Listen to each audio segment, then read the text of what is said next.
Hi friends, ಮೇಘ ಅಡುಗೆ ಚಾನಲ್ಗೆ ಮತ್ತೊಮ್ಮೆ ನಿಮಗೆಲ್ಲರಿಗೂ ಸ್ವಾಗತ. ಒಂದು ವೇಳೆ ಚಾನಲ್ನ ಸಬ್ಸ್ಕ್ರೈಬ್ ಮಾಡಿದೆ ವಿಡಿಯೋನ ನೋಡ್ತಾ ಇದ್ರಂದರೆ ಪ್ಲೀಸ್ ಮೊದಲು ಚಾನಲ್ನ ಸಬ್ಸ್ಕ್ರೈಬ್ ಮಾಡ್ಕೊಳ್ಳಿ.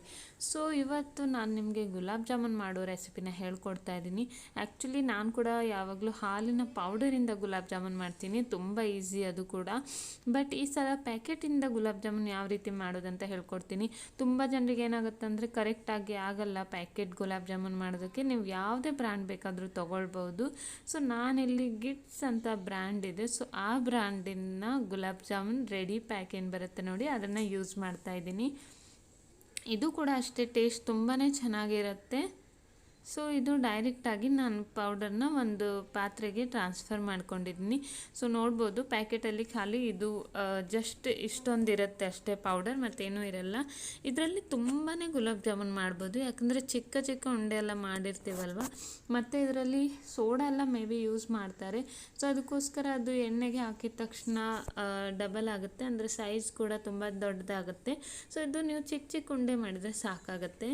ಇದನ್ನು ನೀವು ಸ್ವಲ್ಪ ಸ್ವಲ್ಪ ಹಾಲು ಹಾಕಿ ಮಿಕ್ಸ್ ಮಾಡ್ಕೊಳ್ಬೋದು, ಇಲ್ಲಾಂದರೆ ನೀರು ಕೂಡ ಹಾಕಿ ಮಿಕ್ಸ್ ಮಾಡ್ಕೊಳ್ಬೋದು.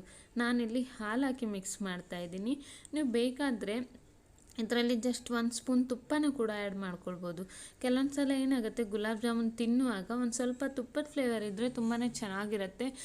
ಮೋಸ್ಟ್ಲಿ ಅದು ತುಪ್ಪದಲ್ಲೇ ಡೀಪ್ ಫ್ರೈ ಮಾಡಿರಬೇಕು, ಬಟ್ ಅಷ್ಟೊಂದು ತುಪ್ಪ ಎಲ್ಲರ ಹತ್ರನೂ ಇರಲ್ಲ ಡೀಪ್ ಫ್ರೈ ಮಾಡೋಷ್ಟು. ಸೊ ಅದಕ್ಕೆ ಇದ್ರ ಜೊತೆ ನೀವು ಒಂದು ಸ್ವಲ್ಪ ತುಪ್ಪ ಆ್ಯಡ್ ಮಾಡಿದರೆ ತುಪ್ಪದ ಫ್ಲೇವರಲ್ಲೇ, ಅಂದರೆ ತುಪ್ಪದ ಥರನೇ ಸ್ವಲ್ಪ ಟೇಸ್ಟ್ ಬರುತ್ತೆ. ಸೊ ಇದನ್ನು ಈ ರೀತಿ ಸ್ವಲ್ಪನೇ ನೀರು ಹಾಕಿ ನೀವು ನಾದ್ಕೊಳ್ಬೇಕು, ಸಾಫ್ಟಾಗಿರಬೇಕು. ಜಾಸ್ತಿ ನೀರು ಹಾಕಿ ಒಂದೇ ಸಲ ನಾದ್ಕೊಳ್ಳೋದಕ್ಕೆ ಹೋಗಬೇಡಿ, ಇದಕ್ಕೆ ಜಾಸ್ತಿ ನೀರೇನು ಬೇಕಾಗಿರಲ್ಲ. ಸೊ ಇಲ್ಲಿ ನೋಡ್ಬೋದು ಈ ರೀತಿ ನಾವು ಮಿಕ್ಸ್ ಮಾಡಿ ಇದನ್ನು ಇಟ್ಕೊಳ್ಬೇಕು. ಅದಾದಮೇಲೆ ಒಂದು 5 ನಿಮಿಷ ಬಿಟ್ಟು ಇದರದ್ದು ಉಂಡೆಯಾಗಿ ಮಾಡ್ಕೊಳ್ಬೇಕು. ಸೊ ನಾನಿಲ್ಲಿ ಈ ರೀತಿ ಉಂಡೆಗಳನ್ನು ಮಾಡ್ಕೊಂಡಿದ್ದೀನಿ. ಚಿಕ್ಕ ಚಿಕ್ಕ ಉಂಡೆ ಮಾಡ್ಕೊಳ್ಳಿ, ಜಾಸ್ತಿ ದೊಡ್ಡದೆಲ್ಲ ಉಂಡೆ ಮಾಡೋದಕ್ಕೆ ಹೋಗಬೇಡಿ. ಅಲ್ಲಿ ಪ್ಯಾಕೆಟಲ್ಲಿ ಬರೆದಿರುತ್ತೆ ಎಷ್ಟು ಉಂಡೆ ಆಗ್ಬೋದು ಅಂತ, ಸೊ ಅಷ್ಟು ಉಂಡೆನ ಕೂಡ ಮಾಡ್ಕೊಳ್ಬೋದು. ಮತ್ತು ನಾನು ಒಂದೇ ಕಡೆ ಎಣ್ಣೆ ಮತ್ತು ಈ ಕಡೆ ಸಕ್ಕರೆ ಇಟ್ಕೊಂಡಿದ್ದೀನಿ. ಎಣ್ಣೆದು ಫ್ಲೇಮ್ ಏನಿದೆ ಅದನ್ನು ಫುಲ್ ಲೋವಲ್ಲಿ ಇಟ್ಕೊಂಡಿದ್ದೀನಿ, ಯಾಕಂದರೆ ಫಸ್ಟ್ ಸಕ್ಕರೆ ಎಲ್ಲ ಚೆನ್ನಾಗಿ ಕರಗಬೇಕಲ್ವ, ಸೊ ಅದಕ್ಕೋಸ್ಕರನೇ.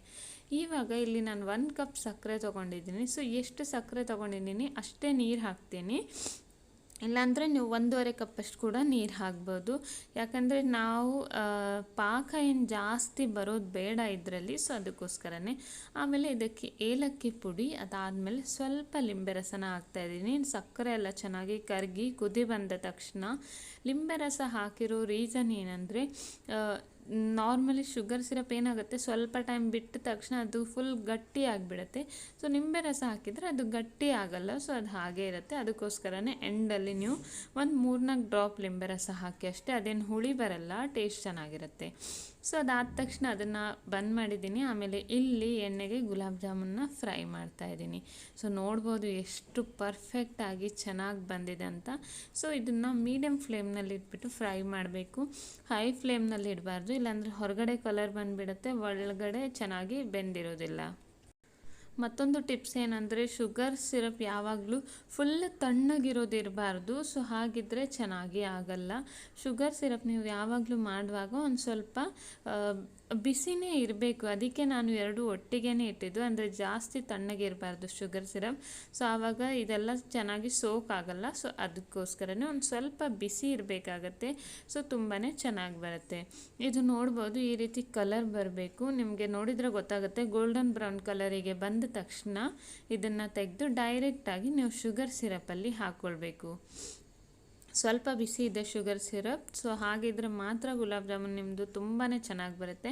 ಮತ್ತೊಂದು, ನೀವು ನಾದ್ಕೊಳ್ಳುವಾಗ ಹಿಟ್ಟನ್ನು ತುಂಬ ಚೆನ್ನಾಗಿ ಸಾಫ್ಟ್ ಆಗೋ ತನಕ ನಾದ್ಕೊಳ್ಳಿ, ಜಾಸ್ತಿ ನೀರು ಹಾಕೋದಕ್ಕೆ ಹೋಗಬೇಡಿ. ಸೊ ಆವಾಗ ರೌಂಡ್ ಎಲ್ಲ ಕರೆಕ್ಟಾಗಿ ಬರುತ್ತೆ, ಸೊ ಚೆನ್ನಾಗಿ ಗುಲಾಬ್ ಜಾಮೂನ್ ರೆಡಿ ಆಗುತ್ತೆ. ಸೊ ನೋಡಿದ್ರಲ್ಲ ಫ್ರೆಂಡ್ಸ್, ನಾನು ಇದೇ ರೀತಿ ಎಲ್ಲ ಗುಲಾಬ್ ಜಾಮೂನ್ನ ಮಾಡಿದ್ದೀನಿ, ತುಂಬ ಟೇಸ್ಟಿ ಚೆನ್ನಾಗಾಗಿದೆ.